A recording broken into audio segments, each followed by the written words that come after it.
Yo, what's up? Dr. Swole here, MD, pro physique athlete. Today I'm going to be giving you a 4-day hypertrophy program based on the full setup or power hypertrophy upper lower. This is going to be a low volume 4-day program well designed for a beginner to intermediate athlete. In the power hypertrophy upper lower setup, on your first 2 upper lower days, you'll hit your heavier work on your main lifts. Then later on in the week for your other 2 upper lower days, you'll bring in your accessory movements. We'll start off with a program walkthrough where I share everything you'll need to know to run the program yourself, including exercises, sets, and reps. After that, we'll talk about the weekly setup or my preferred layout of the workouts across the week. And finally, we'll talk about the pros and cons of my power hypertrophy upper lower program. All right, let's do our program walkthrough. So this is Dr. Swole's full program, power hypertrophy upper lower, and it's set with low volume, so well designed for a beginner to intermediate athlete. We have upper body day 1, lower body day 1, upper body day 2, and lower body day 2.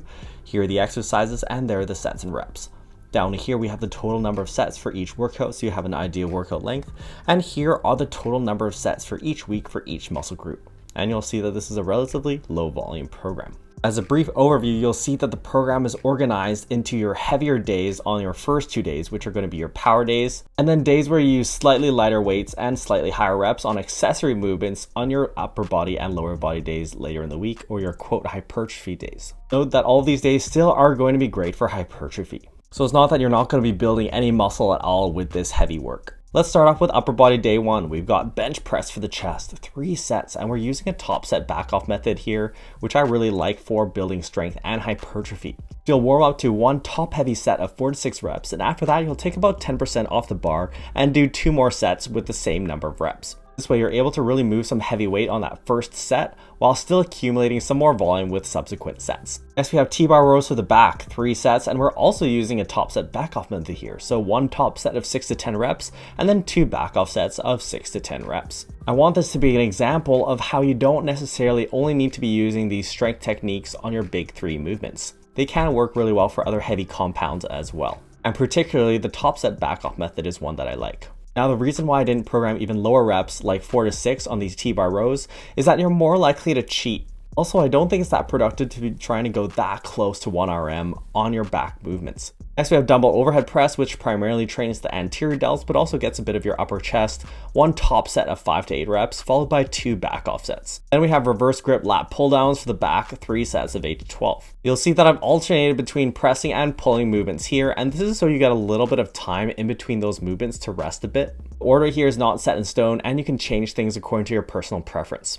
Notice that I particularly decided to put reverse grip lat pull-downs here because the supinated grip is going to involve your biceps more. This way you get a bit of bicep stimulation while still being separated from your direct bicep work, which will come on lower body day 1 later in the week. Then we have easy bar skull crushers for the triceps, 3 sets of 8 to 12, barbell upright rows, which I count for side delts, 3 sets of 6 to 10, and dumbbell lateral raises also for the side delts, 2 sets of 8 to 12. Next, let's go into lower body day number 1. We start off with squats and we're doing 5 sets using a top set back off method here. So you're going to warm up to 1 heavy set of 4 to 6 reps and then take about 10% off the bar and do 4 more sets. After that, deadlifts, which I count for glutes and hamstrings, 3 sets. And we're doing top set back off again, 1 top set of 4 to 6 reps, followed by 2 back off sets. Then we have seated dumbbell curls for the biceps, 3 sets of 8 to 12, followed by rope hammer curls also for the biceps, 2 sets of 10 to 15. Note that I've moved my bicep training over from upper body day onto lower body day. This quite neatly solves a few of the main issues of the upper lower split. You often have long upper body days and your biceps may be fatigued by prior back movements, so this will make sure you train your biceps when they're fresh and it evens out the day lengths. Also, if you're going to be moving stuff from upper body day into lower body day, you're better off moving your small muscle group work like biceps because your lower body days are already going to be quite fatiguing with your heavy leg work. Next, we have machine calf raises for the calves and we're using a MyRep scheme here. So this is where you work up to 1 top set of 12 to 20 reps, and then you take a short rest like 10 seconds. After that, you'll do 4 more mini sets of 4 to 6 reps, taking only 10 seconds of rest in between. This makes sure that you're spending as much time as possible in that close to failure zone. The idea is that you're able to accumulate a lot of effective reps in that closer to failure zone, and you can do this in a fairly short amount of time. Next, we have upper body day number 2, and we start off with weighted dips for the chest and triceps, 3 sets of 6 to 10. Following that, weighted pull-ups for the back, 3 sets of 6 to 10. And if you need help, you can use the assisted pull-up machine or use bands to help you out. Next, we have incline machine bench press for the chest, 3 sets of 10 to 15. You'll see that I don't actually include direct fly work in this program, and this is because it's a low volume program designed more so for a less advanced athlete. Particularly for people who are short on time or for those who are less advanced, you get the most bang for your buck out of your pressing movements for your chest. These are more overloadable and will also involve your triceps. Next, we have cable rows for the back, 3 sets of 10 to 15. Following this, cable press downs for the triceps, 3 sets of 10 to 15. And you can superset these on the cable stack with cable upright rows for the side delts, 3 sets of 10 to 15. Lastly, we have dumbbell lateral raises also for the side delts, 2 sets of 12 to 20. Going on to lower body day number 2, we start off with Romanian deadlifts for the glutes and hamstrings, 3 sets of 6 to 10. After that, we have Smith machine squats for the quads, 3 sets of 8 to 12. Then we have leg extensions for the quads, 3 sets of 10 to 15, followed by leg curls for the hamstrings, 3 sets of 10 to 15. Then we have lying bicep curls for the biceps, 4 sets of 6 to 10, and these are like incline curls except you lie flat on your back. And finally, leg press calf raises for the calves, and we're using a MyRep setup again. So you're going to work up to one top set of 8 to 12 reps, followed by 4 mini sets of 3 to 5 reps, with about 10 seconds in between. I'm approximating this as 3 straight sets. Notice that this lower body day 2 has more sets than on lower body day 1, and this is because you're using lighter work here. So overall, this work is less fatiguing. Plus, you're going to take more time to warm up to your heavy sets of squat and deadlift. So it also helps to even out the workout lengths. All right, now that you've seen the program, let's go over my preferred layout throughout the week. We have upper body day 1, rest. Lower body day 1, rest. Upper 2, lower 2, and rest. This program was particularly designed with this layout in mind. Since your power days earlier in the week are going to be tougher, you want them to be spread out by rest days. So this is why I placed these 2 upper days early in the week and then these 2 days back to back later in the week. This way you're really going to be able to hit your big heavy movements on your first 2 days more rested. I sometimes get asked whether you can just place your upper and lower days back to back both times in the week. And this is possible since the days don't technically interfere with each other in terms of muscle group training. However, your fatigue distribution will be optimal if you maximize the use of your rest days. Still, if you're a beginner, this may not be a big issue, and this is one of the powers of the upper lower split. Notice that the days are very flexible here. For example, this upper body day could move over here, this lower body day could move over here in a pinch, and this lower body day 2 could spill over to the next week.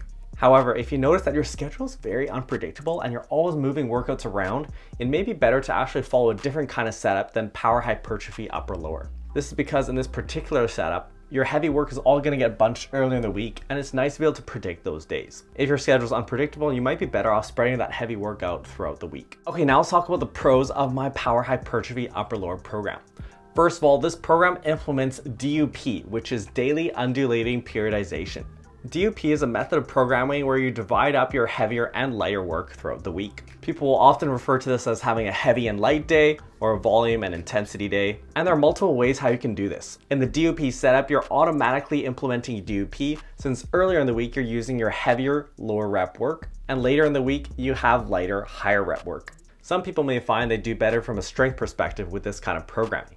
Next, my power hypertrophy upper lower program has efficient use of strength work, especially for people who are less advanced. For someone in their first few years of training, strength work is going to help you from a hypertrophy standpoint as well. It will really help you to focus on progressive overload, and if you're able to get stronger, you'll be able to push more weight and thus generate more productive volume. You can look at volume from the perspective of sets times reps times weight lifted. So if you're able to lift more weight for more reps, you're going to generate more mechanical tension on your muscles. This is why you'll see that most of my programs designed for beginners and intermediates have a pretty strong strength feature. Lastly, in this program, biceps are trained when they're fresh. As you saw, I moved biceps over from upper body days onto lower body days. This way you can train your biceps when they aren't fatigued after back training. Okay, now let's talk about the cons of my power hypertrophy upper lower program.